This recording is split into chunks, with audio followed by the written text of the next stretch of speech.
answer your questions. Thank you, Madam Secretary. I think our State Department personnel do certainly accept a level of risk, and they do so in order, as you've said quite properly, to continue to lead. But, and we recognize, I think, that hindsight is 20/20.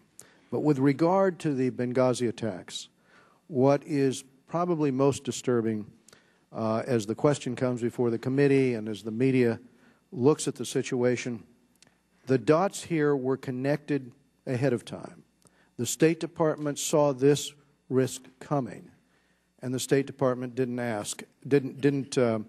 act in order to prevent what could have been handled probably by answering the requests by our personnel.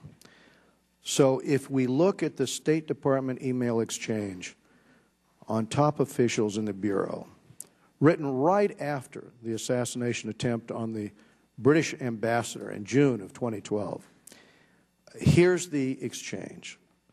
Quote, "This is very concerning when you start putting the events together. The anti-American demonstration, the attack on our compound, and now the UK motorcade attack. If the tide is turning and they are now looking for Americans and Westerners to attack, that is a game changer. We are not staffed or resourced adequately to protect our people in that type of environment. We are a soft target," unquote. So here's the point. Senior officials fully appreciated the grave threats in Benghazi. They knew that al-Qaeda was there. They knew that our security was insufficient. But instead of adding security, in this case they took it away. They withdrew mobile security detachment teams.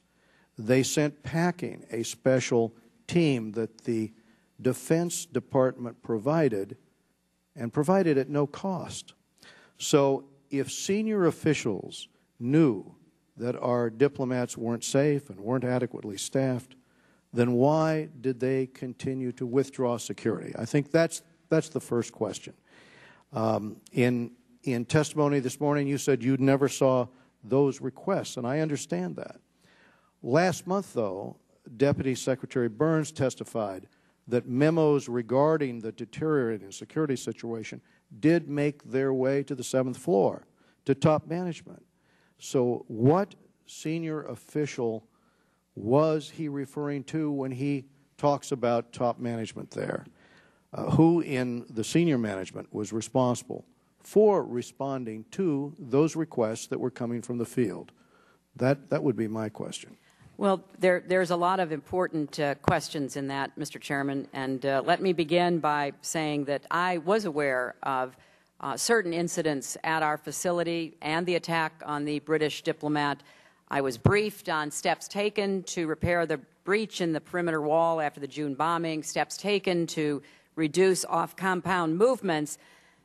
Our team, led by security professionals, but also including intelligence professionals and others, did not recommend, based on those incidents, abandoning Benghazi, in part because over the last years we have become accustomed to operating in dangerous places in Pakistan, in Iraq, excuse me, in Afghanistan, in Yemen, and elsewhere. And we do, as by necessity, rely on security professionals to implement the protocols and procedures necessary to keep our people safe. And as I said in my opening statements, I have a lot of confidence in them because, you know, most of the time they get it right. But I was also engaged, and I think this is what Deputy Secretary Burns was referring to, in the issues related to the deteriorating threat environment, particularly in Libya. There were other places across the region we were also watching to try to see what we could do to support the Libyan government to improve the overall stability of their country, to deal with the many militias. We have many programs and actions that we were working on. I had a number of conversations with leading Libyan officials. I went to Libya in October of 2011. In fact, shortly before the attack on Benghazi, we approved Libya for substantial funding from a joint state DoD account for border security, CT capabilities, and WMD efforts. So I want to just clarify that there were specific instances and assessments going on primarily by the security professionals related to individual posts, including Benghazi. But what I saw was a communique which indicated that, in fact, those assets, like the security site team, were in fact pulled.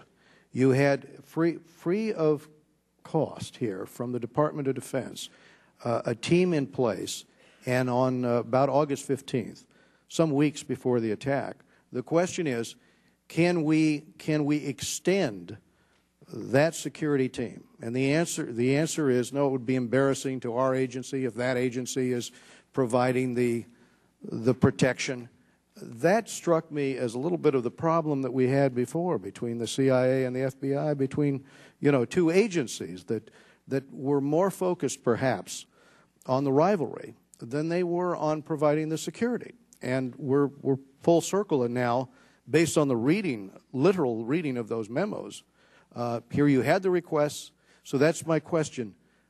Okay, they didn't come to the conclusion that we should increase security, but what about the question of having with security actually withdrawn August 15th in terms of the security site team provided by the Department of Defense? Well, I'm glad you raised that. The ARB looked into this as it looked into everything. It does not even discuss the SST or recommend that our personnel on the ground should have asked for its continued deployment. And I think that's in part because the SST was based in Tripoli. Right. It hardly ever, less than 2% of the entire time it was in Libya, did it even go to Benghazi.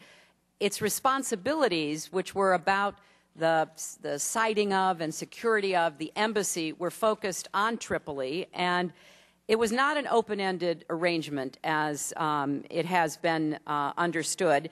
It was intended as an interim measure, and the experts who were there played vital roles. They were communications specialists, airfield specialists, trained medics. They helped to stand up our embassy in Tripoli when we reopened it. And I think it's important that they were very helpful with the embassy, but at the end of the day, they really were not focused on, nor did they pay much attention to Benghazi. And I think since their primary mission was at the embassy did acquire a lot of assets, and that was the decision that they should not be extended for a third time. Madam Secretary, thank you. We're going to go to Mr. Engel of New York.